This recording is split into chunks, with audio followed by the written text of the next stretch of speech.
Então, pessoal, tudo bem, hein, Alexandre? Tudo bem, graças a Deus. Bom demais. Então, pessoal, boa noite.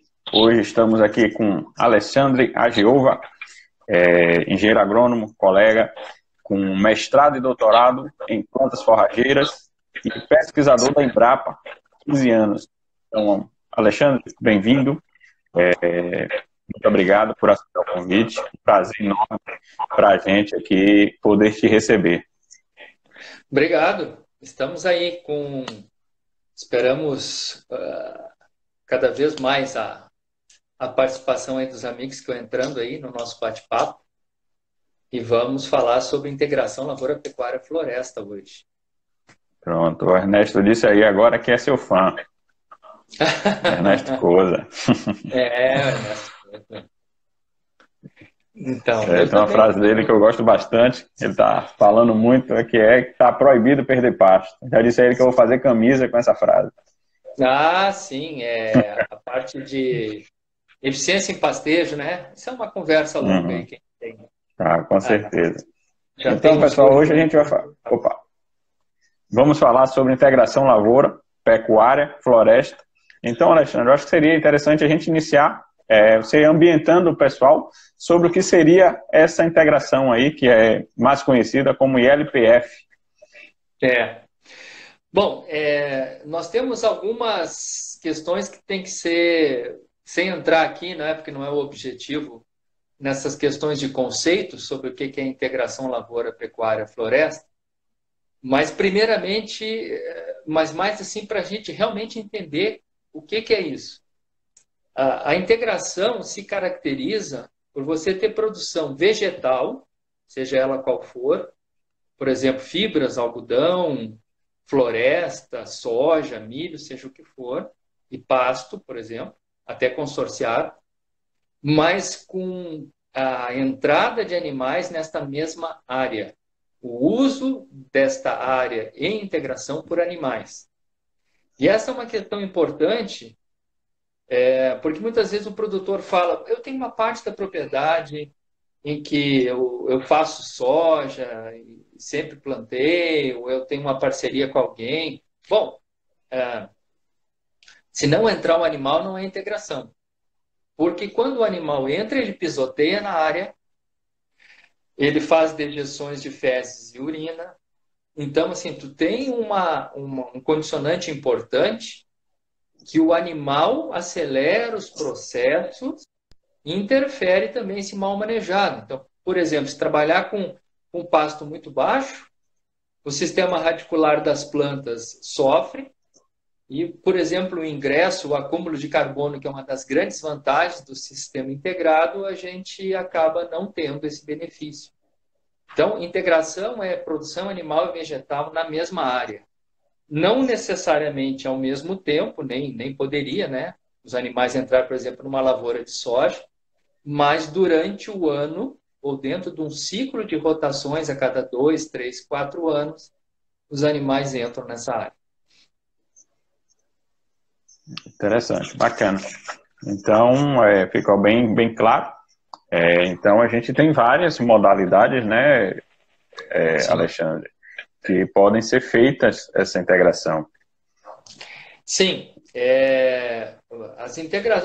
os sistemas integrados mais difundidos no mundo, né, digamos, principalmente na América Central, América do Sul, mas também em alguns países como na Oceania, né, Austrália, Nova Zelândia e Inglaterra, enfim, são os sistemas silvopastoris.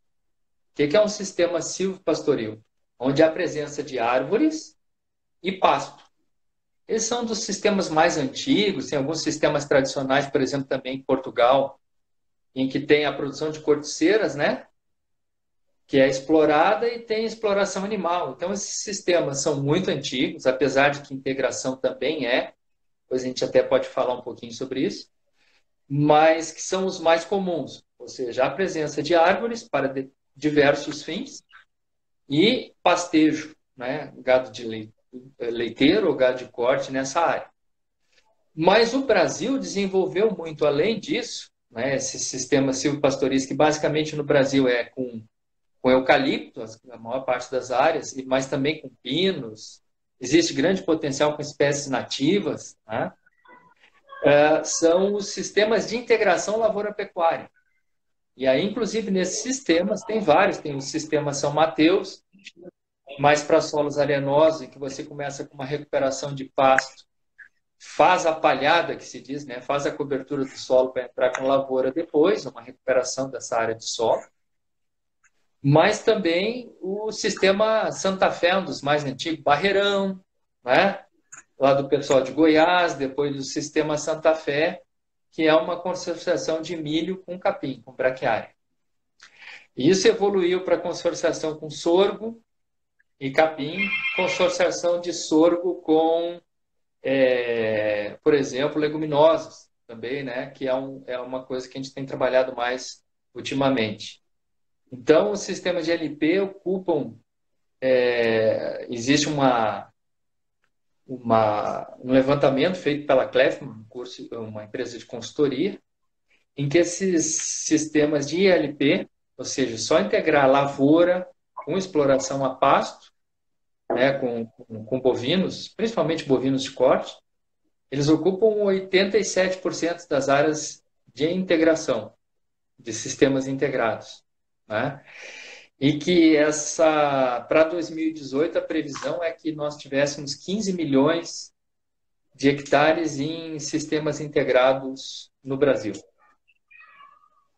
Bacana, um número bem expressivo e mostrando o crescimento, né? O crescimento das integrações. Eu acredito que o plantio direto foi uma influência muito grande nisso, né, Alexandre? Sim. Assim, a tecnologia do plantio direto preparou, de certa forma, ou facilitou o uso dos sistemas integrados, né? Porque, na verdade, hoje o que a gente fala você usaria um sistema integrado incorporando a tecnologia do plantio direto. Então, hoje o plantio direto, para fins práticos, está dentro dos sistemas integrados. Não é possível você fazer um sistema integrado em que você, por exemplo, citar uma situação real. Você tem uma lavoura de soja, você faz uma safrinha de milho com capim, por exemplo, né, para se colher esse milho e usar o pasto para engorda no inverno ou no período seco, dependendo da região. E não fazer isso aí com plantio direto, ou seja, em determinado momento você vai ter que tirar os animais da área, vai ter que deixar o pasto brotar para fazer palhada, que chama, né? Usar um herbicida e aí entrar com a próxima cultura em plantio direto, ou passa mais um ano com exploração animal e depois entra com plantio direto, né? Na cultura.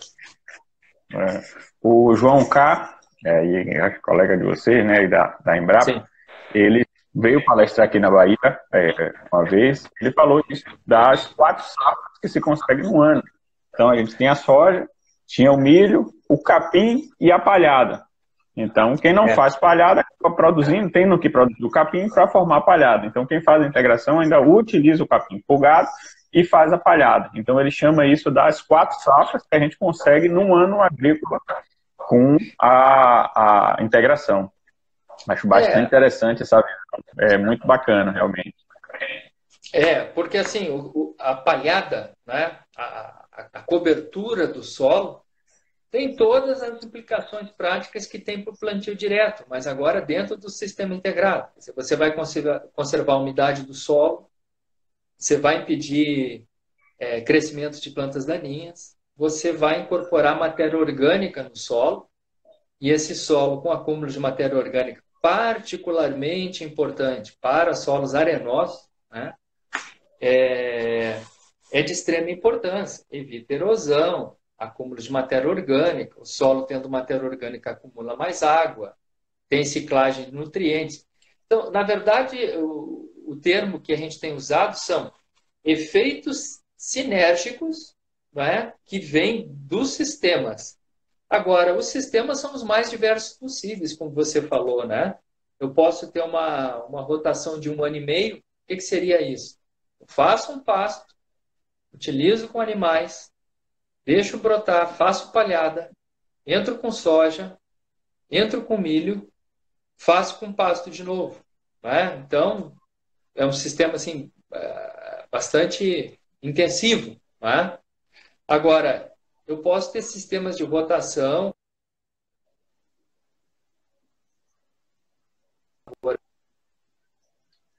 Essa definição, né? E claro que quanto mais tempo você tem de pastagem, geralmente você tem resultados melhores em termos de solo, principalmente, de condicionante, de aumento de matéria orgânica, de ciclagem de nutrientes, etc. De exploração de diferentes perfis do solo, né? Por exemplo, se você planta soja, soja é uma cultura de alto valor econômico, mas as produtividades de soja que são, que são obtidas hoje, se colhe 80 sacos, 85 sacos até, estou falando de alta produtividade, deixa muito pouco em termos de matéria orgânica no solo, de nitrogênio. Então, essa vinda a posteriori de pasto, simplesmente, tipo um boi safrinha que a gente chama, né? Só no pasto, ou de uma consorciação com milho, elas são muito importantes para esse sistema. E aí entra um outro aspecto importante, né? Já até falando um pouquinho mais para poder estimular aí o pessoal que está em casa a perguntar e tal, está acompanhando. Supondo que está em casa, né? porque nós estamos de quarentena, mais ou menos, então seria isso. Você tem que pensar os sistemas para a sua região, para as suas condições,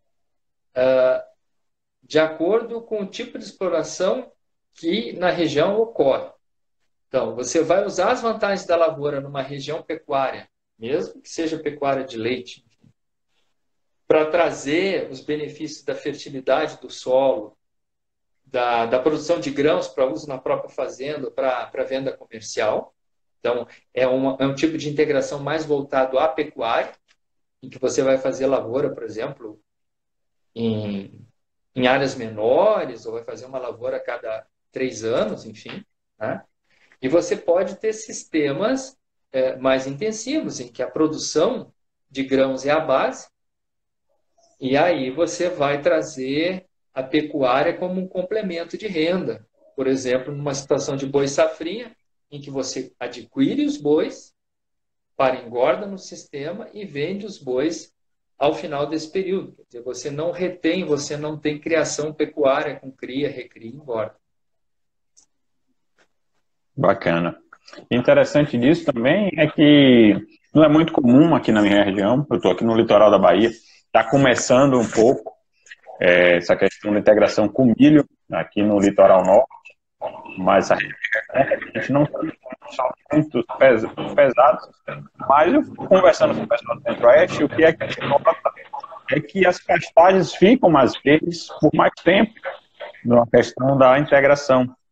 Então, a gente, mesmo quando para as chuvas, o pessoal da integração está conseguindo manter esses pastos mais verdes por mais tempo. Então, isso é fantástico também, né? Então, a gente tem pastos verdes num período que já começou a estiagem. Então, isso dá um resultado muito grande. Então, as vantagens da integração são muitas, né? E a gente vai lembrando aqui, você vai fazendo um contraponto aí, e a gente, então, começa a entrar nesses detalhes.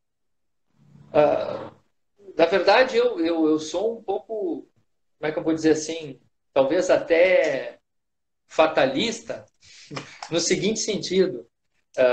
Eu acredito que no futuro não vai haver produção sem integração. Porque as vantagens são tão grandes que, independente do tipo de integração que você tenha,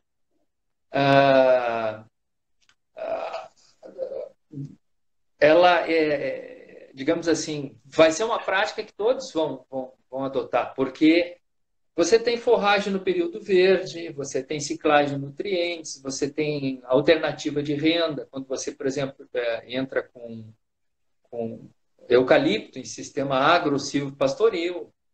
Você tem possibilidade de criação de pequenos ruminantes. Aliás, uma boa parte dos sistemas silvopastoris no mundo são com pequenos ruminantes, com ovinos, são comuns, mas também com caprinos. E eu acho que as vantagens são inúmeras. Agora, não se pode contar a história de um sistema que só tem vantagem também, né? Então, alguns entraves ou algumas dificuldades para a integração, eu já vou responder a pergunta aí daqui a pouquinho, né? Quanto tempo demora para contratear? Alexandre, você conclui aí o raciocínio, a gente fica com uns 15 a 20 minutos. No final, a gente responde para o pessoal. Ok, perfeito. Então, assim, algumas dificuldades são, algumas regiões você quer fazer criação animal, uma região voltada mais para grãos, e os animais estão longe. Então, os custos para isso, para aquisição e leilão, frete, enfim, até levar a propriedade, e às vezes com tempo mais curto para engorda, são dificuldades que existem. Às vezes não se consegue o número de animais que queira, enfim, né? E o contrário também é verdade para a região de grãos, né? Então, regiões marginais, em que a quantidade de chuvas não é muito boa, em que se consegue fazer uma safra principal e mesmo essa safra principal corre riscos, você não tem estrutura de armazenamento de grãos, de escoamento, a comercialização é mais difícil. Muitas vezes você está longe de portos e sistemas modais que possam levar esses grãos para frente. Então, assim, as dificuldades existem em ambos os aspectos, tanto para quem quer entrar na pecuária, como para quem quer entrar em grãos, né? Trabalhar com lavoura.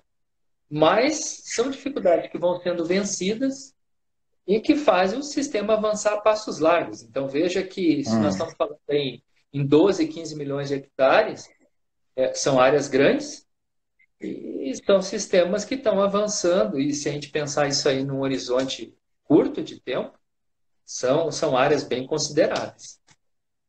Isso é interessante você falar, porque como você falou, né? Cada caso é um caso, cada região é uma região. Muitas não, pelo menos no curto prazo, às vezes não vão conseguir fazer, outras vão. Então, tudo isso. O que eu vejo também como dificuldade, Alexandre, como você falou, o agricultor conseguir gado não é fácil, até quem é pecuarista está sofrendo bastante, com reposição muito alta. O capital aplicado na compra de um gado é muito alta, principalmente quem consegue produzir uma integração que a gente vê que a produção do pasto é muito intensiva, por conta de aí residual, de adubo, tudo isso, manejo que faz no solo. Então a quantidade de gado que é necessária é muito grande, então o desembolso é muito grande. Muitas vezes o cara está capitalizado. E ao contrário também, quem é pecuarista e quer fazer integração tem um problema de maquinário. Às vezes está em regiões que não tem máquinas apropriadas para fazer plantio, aí acaba querendo fazer de qualquer jeito e acaba tomando prejuízo. Então, como você falou, não existe sistema perfeito, então todos os sistemas têm problemas, têm dificuldades, têm que ser superadas, mas tem que tomar bastante cuidado para não fazer o que não se consegue. Eu acho isso, essa colocação sua, bastante pertinente. Um cuidado que tem que se ter, você também citou, não dá para fazer de qualquer jeito. Hoje em dia, você toma um prejuízo numa safra, por qualquer motivo, já tem as variáveis climáticas que são muito importantes, né, impactam muito, principalmente na cultura de grãos, a pecuária suporta um pouco melhor. Mas agora imagina se além dessa questão das intempéries, né, das dificuldades, principalmente chuva, né, você ainda tem um plantio mal executado por diversos motivos, né, por falta de maquinário e tudo. E uma outra opção que tem surgido aí cada vez mais, e algumas coisas interessantes, eu vou falar rapidinho aqui, mas, por exemplo, assim, prestação de serviço, fazendo com que você consiga fazer integração sem ter máquina. Grupos de produtores se reunindo, produtores da mesma família, primos, tios, enfim, pessoas trabalhando, então, acabam contratando um serviço que consegue atender a mais de uma propriedade, se tornando interessante para alguém que venha de fora, né, executar esse serviço. É mais caro? É um pouco mais caro. Mas também você não teria máquinas. O investimento em máquinas é muito alto. Então, você está fazendo integração com prestação de serviço. Então, um exemplo aqui que eu falei. Nós temos um município aqui, Santa Rita do Pardo, que é divisa com o estado de São Paulo. Nós estamos no Mato Grosso do Sul. E não se falava em integração lavoura-pecuária lá há muito pouco tempo atrás. Eu estou falando de 4 anos atrás, 5 anos atrás, no máximo. E teve uma estrada estadual que foi asfaltada, que leva de Campo Grande até lá. E hoje, por exemplo, vários prestadores de serviço do Paraná, que já vinham prestar serviço no estado, que não iam até o município, porque eu tinha dificuldade de transporte, né? Uma área relativamente distante, levando plataforma de máquina em cima de caminhão e tudo, com uma certa dificuldade para chegar, não compensava, hoje chega lá. E creio que situações como essa têm se espalhado no Brasil todo, né? Ou seja, as coisas vão se ajustando para que as coisas ocorram. Com certeza. Já tem aqui no oeste da Bahia, numa cidade que eu dava assistência, o cliente contratou um equipamento do Goiás para fazer silagem de capim. Essa mesma máquina faz colheita da silagem, de silagem de sorgo lá nessa região. E já tem aqui, até no norte da Bahia, um cliente meu, que eu faço uns piquetes rotacionados para ir nas áreas rotacionadas na parte de pecuária, ele já está trazendo a máquina de Goiás aqui para o norte da Bahia. Porque ele viu, fez as contas de colher o sorgo, o milho que ele planta naquelas colheitadeiras de a demanda de quantidade de máquina, de tudo isso, ele resolveu pegar uma máquina autopropelida para poder fazer isso e disse que todo ano vai fazer agora, não tem mais volta.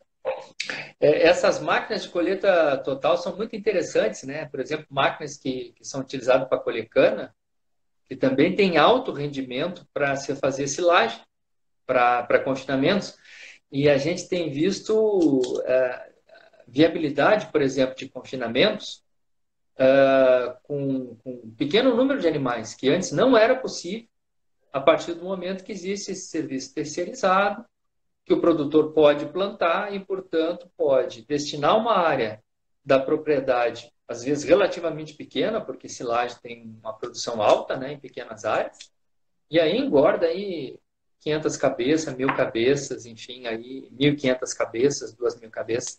Nós temos vários exemplos a partir dessa perspectiva, que incrementou muito, né, a possibilidade de aumentar a eficiência pecuária, por exemplo, né? E uma coisa só para curiosidade, que é também dessa questão das máquinas, é que aqui norte da Bahia já está produzindo bastante milho, Sergipe também está se destacando muito, e a gente tem a safra ao contrário, né, da de vocês. Então, quando vocês estão começando a colher, a gente está começando a plantar. Então, esse pessoal aí do sul, eles arrumaram um local para produzir, para ganhar dinheiro, que não compete com a safra deles lá embaixo, de vocês aí embaixo. Isso é bom, né? Porque, de certa forma, possibilita o suprimento, né, mais adequado de grãos nas diferentes regiões, né? Então, isso, inclusive, provavelmente vai, com o tempo, diminuir bastante a dependência da venda de grãos pela Conab, né? No Nordeste como um todo, né? A Bahia é um país, né? Super interessante dentro do Brasil, mas em muitas regiões aí ainda existe esse importante papel que a Conab faz, né? Na venda de grãos que sai principalmente do Centro-Oeste para produção animal, né? Frangos de corte, suínos, etc. E nas regiões que não são produtoras de grãos. Então, veja como pode mudar o perfil de produção de uma região a partir do momento que começa a existir lavoura muito mais próxima, né? Com certeza. e fomentando negócios regionais. Bem bacana, muito bom. Que mais, Sérgio? E como é que está a questão da floresta, Sérgio, nessas integrações? Está aumentando? O pessoal está fazendo? Então, é boa essa tua pergunta, porque eu acho que Alexandre. pois é, a questão de uso de árvores no sistema, ela é uma questão que exige mais cuidado dentro do sistema. Então, é, as árvores servem como madeira até para móveis, para postes de energia, mas as árvores podem ser colhidas para fazer celulose com 6, 7 anos. As árvores podem ser utilizadas para lenha, né? Então, a madeira é fonte de energia, a madeira é para carvão também, né? Então, a madeira é fonte de energia, a madeira é destinação para a indústria moveleira, para desdobramento de madeira, né? Para usos mais nobres. E essa madeira é bastante diferente, que são os clones utilizados, por exemplo, para a produção de papel e celulose. Então, isso faz parte do planejamento. Então, no Mato Grosso do Sul, tem, creio eu, as duas maiores fábricas de papel e celulose do Brasil, na atualidade. Elas estão em municípios com a divisa de São Paulo, até mesmo pela questão estratégica, né? de ter um lugar para produzir fácil escoamento em direção ao Porto de Santos, enfim. E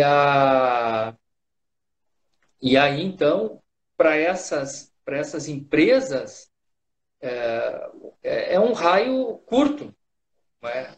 Quanto mais próximo você tiver da fábrica, é mais fácil a comercialização. Não é? Se fala num raio de 100 quilômetros, e hoje, quando tem demanda de papel e celulose, se busca até mais distante que isso, mas quando o mercado começa a ficar mais regulado, né? mais perto da demanda normal, eles não vão tão longe buscar. Então, e você plantou, e você vai ficar 7 anos com essa árvore, com as árvores lá, né?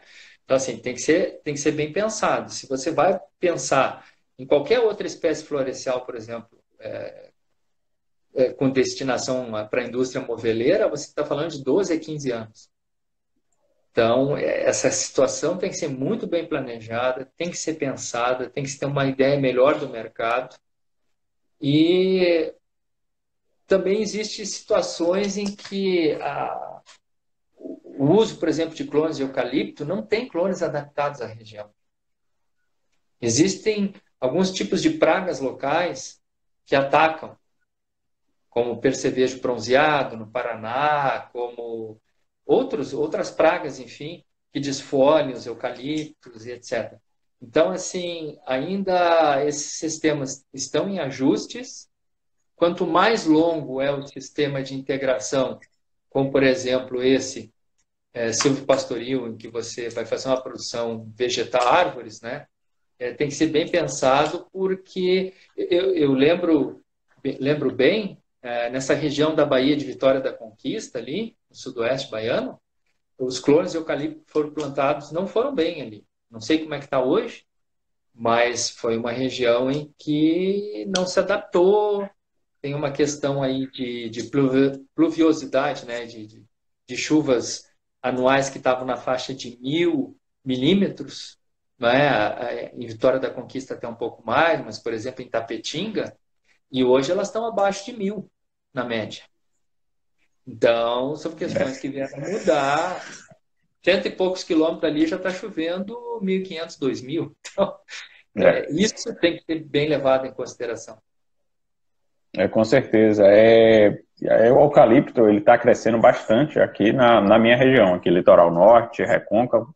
Então tem muito eucalipto aqui. Tem cidades até que já se falam que nem pode plantar mais por conta da quantidade absurda. Mas integração zero. Plantio solteiro dessas árvores e só. Com associação não se vê. Então, é uma excelente oportunidade aí para que as empresas de consultoria, né, como a tua, Lucas, venham a desenvolver sistemas integrados aí. E existem outras possibilidades de sistemas que podem ser utilizados com palmeiras, né, com diversos fins de exploração, não apenas para a produção de coco, mas sim plantas que podem ser usadas para a indústria cosmética, por exemplo, em que você já tem o pasto, já tem o sistema de produção, e o produtor vai introduzir lá algumas, algumas palmeiras, por exemplo, para do fruto tirar essências que pode ser utilizado para a indústria. Eu não uso muito shampoo, né? Eu acho que já ficou evidente, mas o apelo dessa indústria é forte para que se ache outras fontes, outros frutos, não são só frutos do Amazonas, do Amazonas, né, da região amazônica, mas frutos do Cerrado também. Então, nós temos essas possibilidades. E nesse caso, até que o Ernesto está nos acompanhando aí, aproveitando aí o uso de cerca elétrica, né, para o melhor manejo desse sistema, isolando essas árvores, essas palmeiras que vão entrar aí, já para o aproveitamento mais cedo dessas pastagens, né, é perfeitamente possível. Então, assim, talvez nós ficássemos conversando 2, 3 horas aqui e não chegássemos a Com discutir certeza. tudo que é relativo ao sistema. Mas, É assim, bom que o senhor volte. mas uma informação tem que passar. Existem questões de características locais, principalmente ligadas a solo, declividade, etc., tipo de solo, e clima, e chuva, distribuição de chuva, que são extremamente importantes na definição de sistemas locais, adaptados às condições locais, que a gente tem que considerar, mas que os sistemas são vantajosos. Vencidas as dificuldades de financiamento, enfim, de fornecimento de animais também, porque se você entra comprando, por exemplo, gado, mesmo que seja numa região mais distante, e você tem uma compra anual, o teu produtor está te esperando lá todo ano. Tá? Então, começam a se estabelecer relações comerciais diferenciadas que levam a uma indústria de ração, em que você tem uma produção anual, em que você vai entregar, de milho principalmente, que é a base de todo o sistema, até sorgo também, é bem interessante. Lugares onde o sorgo, a chuva, a distribuição é irregular, o sorgo pode ser uma opção muito boa para fazer forragem conservada, silagem, como você comentou, inclusive, mas também o sorgo granífero, que também permite essa indústria aí de ração, pequenas indústrias, médias indústrias, até um fornecimento local de produto. Então, eu acho assim que as possibilidades são imensas. Né? A gente não conseguiria abordar todas as possibilidades que existem. Tem crescido aqui o uso de milheto também. Então, até para pouco grão, mas muito até para pastejo. Formação de pasto junto capim com milheto. Então, tenho até feito alguns trabalhos pontuais. Então, o resultado é bastante interessante, realmente. E o milheto tem uma outra característica, né, que é um pouco parecida com a do sorgo, mas é mais resistente ainda à seca, né, que o próprio sorgo. Então, naqueles locais em que o milho se torna uma cultura limitante devido à exigência de fertilidade do solo. Os solos do Nordeste não tem muito problema de fertilidade. Em alguns locais nós temos mais problema de distribuição de chuvas, etc., né? Mas, assim, o milho seria limitante, pode entrar o sorgo, onde o sorgo é limitante, pode entrar o milheto, ou os dois, né? Enfim, eu acredito que já faz um certo tempo que eu não vou aí na tua região, mas eu acho que o perfil vai mudar muito. Nos próximos 3, 4 anos, a gente vai ver uma outra realidade no campo. Está mudando, o pessoal já está tentando em teste, muito teste, trazer até a própria soja para aqui, para a região de Sergipe, divisa com a Bahia. Já fizeram alguns testes, acho que um ano foi até razoável, o outro já não foi tanto. É complicado, a gente tem questão climática ainda, é pouco incerta. Graças a Deus esse ano está indo bem, está chovendo bem, tomara que permaneça. Mas Alagoas também, né, está crescendo bastante, muita troca de cana por integração. Então, eu tenho certeza que vai evoluir muito essa questão da integração lavoura-pecuária. Você também tocou num outro ponto, né, que é indiretamente ligado a isso, mas eu gostaria de chamar a atenção aqui, que é o seguinte: é necessário que haja financiamento constante das pesquisas nas áreas do agronegócio em geral. Eu acho que o Brasil começou a ver a importância do agronegócio, né? Não tem tanto tempo assim. Agricultor sempre foi taxado no Brasil como um aproveitador das situações, destruindo o ambiente, derrubando floresta. Então, assim, né? E o pecuarista como gigolô de vaca e outros termos nada, digamos assim, polidos, né? Para se referir. E é fantástico, né? A evolução tanto na pecuária, em produtividade, como na agricultura. E o agricultor querendo preservar, muito agricultor querendo preservar o meio, sabendo que esse é o caminho, querendo incorporar matéria orgânica no solo, não queima, não, né? Então, assim, essa é uma visão que cada vez se expande mais dessa necessidade de sustentabilidade, né?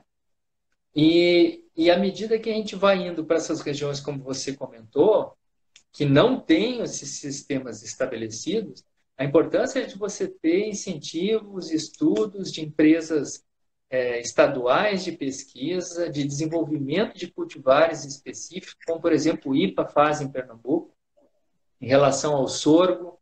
Tem cultivares de sorgo aí que completam o ciclo com 300 milímetros. Então, quer dizer, isso aí já é uma situação de semiárido, né? Se tiver a possibilidade de plantar e pegar 300 milímetros, o sorgo fecha o ciclo. O IPA é uma das instituições. Essa ideia foi abarcada, foi comprada, né, por as universidades, enfim, hoje as cooperativas.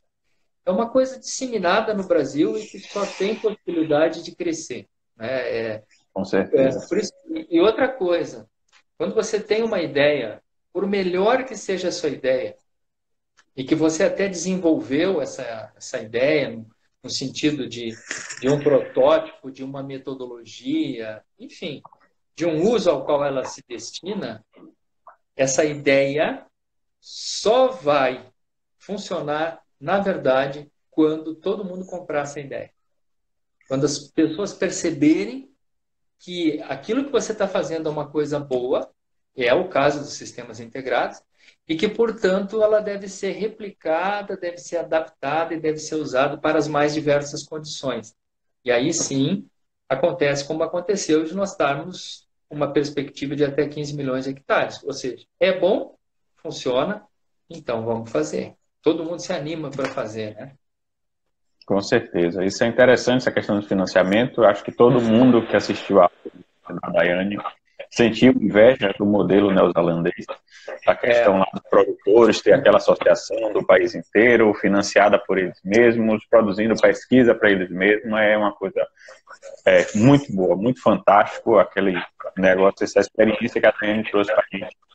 E a gente tem um país continental que poderia estar mais aplicado nisso, né, nessa questão de chegar com o produtor, desenvolver esse produtor para que a gente consiga produzir cada vez mais, né? E a gente sabe que a informação é muito importante para isso. E uma coisa importante, por exemplo, né? A Embrapa tem uma atuação nacional, tem trabalhado com várias parcerias com empresas regionais de pesquisa, estaduais, tem trabalhado com as universidades, é lógico, mas assim, eu acho que se poderia fazer mais para todas essas empresas, se nós tivéssemos algumas legislações, já foram feitos esforços, nós temos melhorias, né, no sistema de compras e etc. Mas como é importante ainda continuar avançando, não é? Para que a gente tenha facilidade de executar também. Porque todo serviço público tem um tipo de controle muito rigoroso. E aí eu vou colocar uma questão que é pessoal, que não se refere a isso, nenhuma instituição específica. Tudo tem sistema muito rigoroso e não se encontra praticamente falhas nesse sistema. Onde é que tu vai encontrar falhas em relação ao gasto de dinheiro público, ao mau uso que vem a ocorrer? Exatamente aonde não tem controle. Que foi uma situação que a gente verificou no Brasil há tempos atrás, né? Essas situações de emergência, onde tu tem calamidade pública, etc., é ali que vai surgir. E o rombo é grande. Mas nas empresas de pesquisas, que tem, às vezes, 3 auditorias por ano, não é? Auditoria própria, auditoria do TCU, auditoria, não é lá que ocorre. Né? E nós temos que fechar contas aí de reais, entendeu? Então, às vezes, você faz uma viagem, por exemplo, eu estou falando mais do ponto de vista realmente prático, né, para que as pessoas também entendam que muitas vezes as coisas não ocorrem na velocidade que a gente gostaria, porque nós temos impedimentos, não é que a gente não queira fazer, a gente quer abraçar o mundo. Mas, então, assim, chega numa viagem, cobra R$5, cara. Você tem que fazer um documento, entendeu? De arrecadação para a União, para devolver R$5 é complicado isso. R$5 tem que estar dentro do valor ali, esquece isso aí, cara, isso é troco, né? Mas tudo bem, vamos lá, vamos continuar, porque é importante, né? Então, assim, eu gostaria também que as pessoas entendessem. E aí, nesse sistema de financiamento, as empresas grandes, quando eu falo empresas grandes, nós temos empresas grandes do agronegócio que plantam, por exemplo, nas novas regiões ali do Cerrado, do Maranhão, do sul do Maranhão, do Piauí, né? Empresas que partem de 15 mil hectares a área mínima. Essas empresas encontram suas soluções, essas empresas encontram os técnicos. Essas empresas adaptam tecnologia com trabalho, com muita competência, etc., mas elas ainda se defendem. O que eu tenho uma preocupação em relação ao financiamento de pesquisa são os pequenos e médios. Às vezes o médio até tem um financiamento Pronaf, da agricultura familiar, enfim, mas o médio não tem. E o médio não tem recurso. Então pensa assim, o que é médio, pelo menos para nós aqui? Um proprietário de uma fazenda pequena, 200, 300 hectares, um pouco mais, né? Que tem 300 cabeças de gado. Esse cara não está nem no pequeno e está no médio. Ele não se vira sozinho. Então, nós precisamos encontrar alternativas para esse público também. Claro que muito da pesquisa, quando eu lanço uma cultivar nova de capim, que se adapta bem ao sistema de consorciação com milho, dentro de um sistema Santa Fé, eu estou fazendo um tipo de trabalho que pega desde o microprodutor, porque ele pode plantar aquela cultivar, comprar semente e plantar, até um grande produtor. Mas nem sempre é assim. Então, uma cultivar de milho para uma questão, por exemplo, como você falou aí, na divisa de Sergipe, quer dizer, onde é que estão a produção das cultivares que são interessantes para ali, que são mais resistentes à seca, etc. Esse é um trabalho que tem que ser feito localmente, entendeu? Tem que ter alguma associação.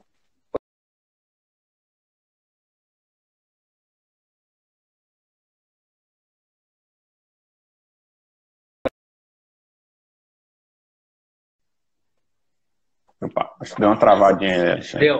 Deu uma travadinha. Ok? Travou um pouquinho aí, pelo menos para mim aqui. Não, para mim travou, mas já saiu. Tá travado ainda? Tá ok aqui agora. Ok, também. O pessoal tiver dúvida, pode ir mandando, que a gente vai lendo aqui e passando. Deixa eu ver se chegou alguma coisa aqui já. De uma visão técnica, como é visto o sistema ILPF no estado do Rio Grande do Sul? O Rio Grande do Sul tem sistema ILPF, são áreas grandes, nós estamos falando de 1,5 milhão, 2 milhões de hectares em sistemas integrados. Tem alguns sistemas mais tradicionais de integração, inclusive um dos primeiros lugares que teve integração no Brasil, que se referem, por exemplo, a áreas em que se tem cultivo de arroz, esse arroz é irrigado, essas áreas são sistematizadas. Então, o que eu quero dizer com isso para quem não é do Rio Grande do Sul? Eles nivelam a área onde vai plantar o arroz e fazem, por curva de nível, os degraus para as áreas mais de diferentes declividades. Então, para cada área que é nivelada, existe um tabuleiro, existe uma área plana em que a água se distribui homogeneamente na área de arroz. Colhido o arroz, por exemplo, se planta sorgo, pode se plantar para colher grão, pode-se, algumas áreas no verão são bem drenadas, estão sendo utilizadas com soja, então soja entrando em áreas para fazer rotação de culturas com arroz, onde não existia soja, né? Igualmente, valores comerciais, né, para nova fonte de renda. E aí, nessas áreas se faz pastagem de inverno. Então, por exemplo, quando eu posso dedicar ainda num período, eu poderia, uma pequena área, ou uma área fora mesmo dessa área de lavoura de arroz irrigado, eu poderia cultivar sorgo, grão, para uso próprio, para botar no coxo para os animais de engorda. E depois que eu colho o arroz, eu entro com azevém, que é uma planta de clima frio, e engordo os animais ali, inclusive com suplementação no coxo. Eu conhecia há muitos anos atrás, eu posso dizer há mais de 20 anos, sistemas muito bem montados funcionando dessa forma. Então é um sistema de integração. Você teve a cultura de grãos, arroz, você teve uma determinada área que produziu grãos que vai ser colocada no coxo e os animais estão entrando nessa área para pastar. Então, animais ganhando 1,5 kg por dia a campo. Né? Então, sistemas bem interessantes, como se a gente pudesse falar hoje semi-confinamento. Então, no Rio Grande do Sul funciona muito bem. Né? E áreas no Planalto do Rio Grande do Sul entrando com soja e com azevém, esse azevém se tornou perene por ressemeadura. O que significa isso? Nasce a semente fica, no ano que vem, como ela é uma semente pequena, ela rebrota. Né? Então, está colhendo a soja e o azevém já está lá. Às vezes, inclusive, dificultando um pouco da colheita da soja, porque ele já está grande. Saiu a máquina de dentro da área de lavoura, já pode abrir a porteira para os animais entrarem para pastar. Então, os sistemas integrados são muito antigos no Rio Grande do Sul e funcionam muito bem. Bacana, muito bom. Pergunta aqui, como começar com ILPF com gado de corte em pequenas fazendas? ILPF com árvores. Uma das coisas que poderia, às vezes, se fazer, não um sistema ILPF exatamente, mas muitas vezes aproveitando o uso do eucalipto, por exemplo, né, para várias coisas dentro da propriedade. Então, por exemplo, todas as bordas de piquetes se plantar com eucalipto. Então, o perímetro, isso não é uma integração, entende? Mas, assim, também é um uso muito interessante. E esse eucalipto tanto pode ser comercializado, quando chegar ao ponto de colher, como ele serve como fonte de madeira para as construções rurais, para reposição de cerca, para fazer pontilhão, para fazer coxo, nem que seja naquele esquema de uma serraria vem e colhe o eucalipto na tua propriedade, te entrega metade desdobrado em tábua para fazer reforma de estábulo. Então também existe possibilidades do melhor uso. E claro que estrategicamente plantado, isso aí acaba sombreando, né? O que dá o conforto animal, que é uma coisa importante hoje, né? Aumentando as taxas de reprodução, desempenho desses animais, menor efeito da seca em lugares em que seca é prolongada, mas também nessas áreas passa pela aquela receita, né? Vamos falar agora de sistemas agro-silvopastoril mesmo que em pequena propriedade. Análise do solo, para ver a necessidade de correção, o que corrigir. Plantio de mudas, tem que conseguir clones de eucalipto, preferencialmente clone, não eucalipto por semente, de boa qualidade, de boa procedência, com indicações de adaptação à região, e aí se planta, né? Depois desse solo é removido, se planta eucalipto e pode, nos intervalos entre os renques de eucalipto, fazer cultura.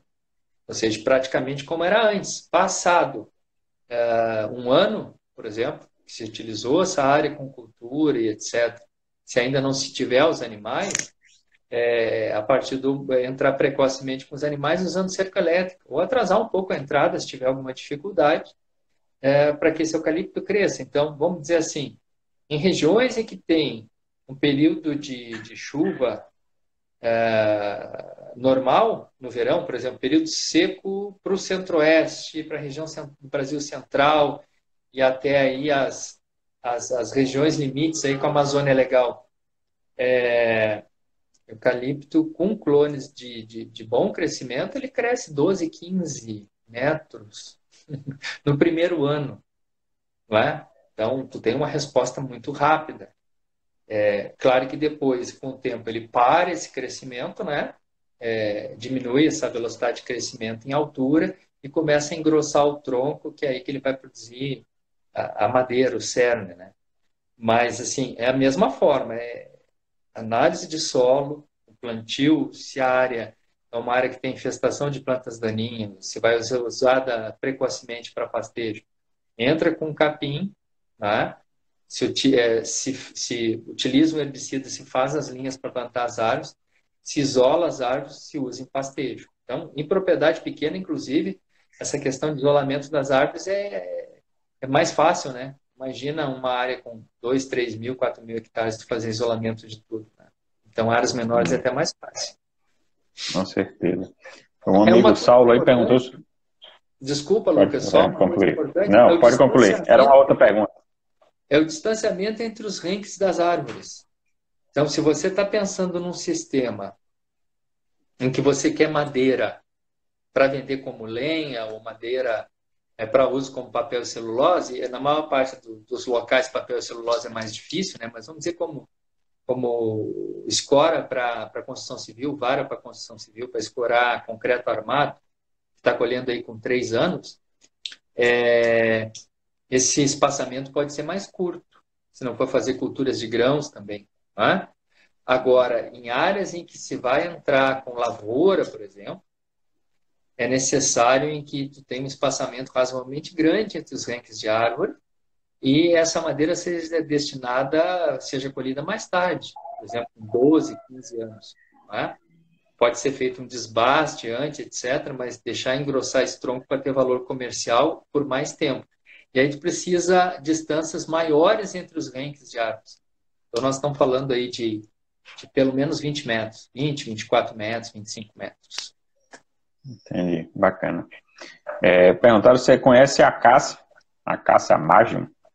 A Acacia Majum, sim, a Acacia Majum, inclusive tem experimentos aqui no estado do Mato Grosso do Sul com a Acacia Majum. A questão de toda a nativa, né, ou espécies exóticas que não são eucalipto, pinos, etc., que são essas mais utilizadas, é mercado. Então, assim, você tem possibilidade de usar mogno africano, que tem um crescimento lento, né? Mas que tem um valor comercial muito grande, ou teca, que é utilizada na indústria marítima, né? Uma árvore Mas são todas culturas para 15, 20 anos a colheita. Pode ser um pouco antes, mas tudo bem, são culturas de maior longo prazo. E muitas vezes a gente não tem respostas em termos de pragas, de alguma coisa que surge no caminho, entendeu? Existe um certo risco nisso aí. E a Acacia Majum vai fazer parte desse grupo aí